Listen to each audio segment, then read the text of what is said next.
Saudara-saudari terkasih, salam damai sejahtera dan salam jumpa kembali dalam edisi renungan hari ini.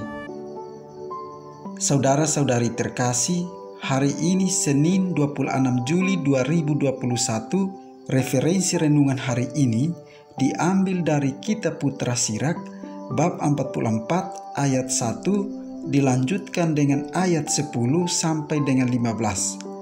Bacaan Injil diambil dari Injil Matius bab 13 ayat 16 sampai dengan 17.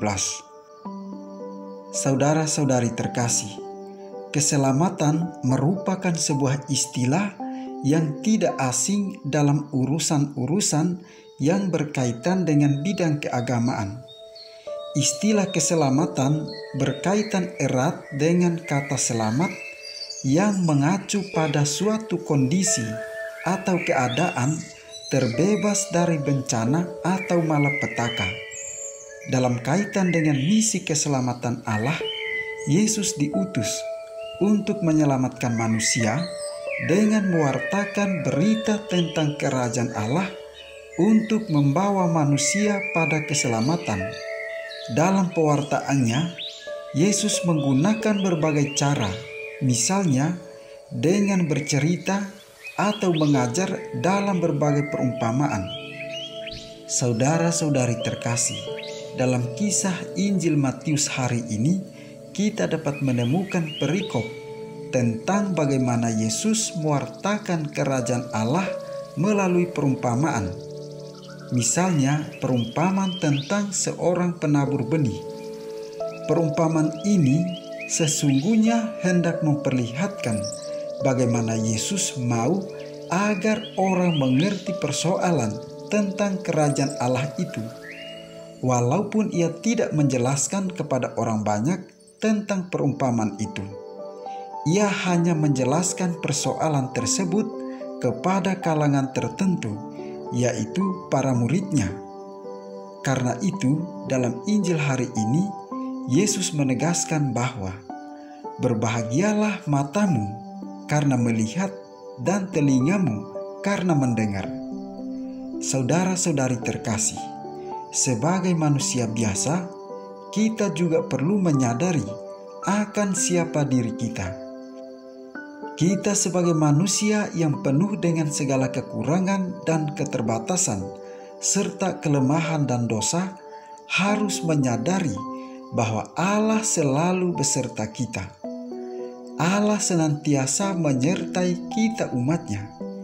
Kita sering melihat segala sesuatu yang terjadi dalam kehidupan kita sebagai hiasan semata, sesuatu yang normal.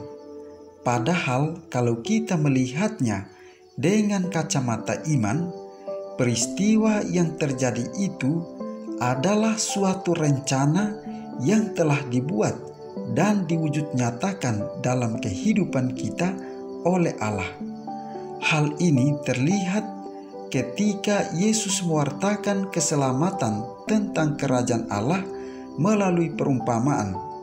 Ia sudah berusaha mengajarkan tentang kerajaan Allah dalam bentuk yang mudah dipahami, tapi mereka masih saja tidak mengerti.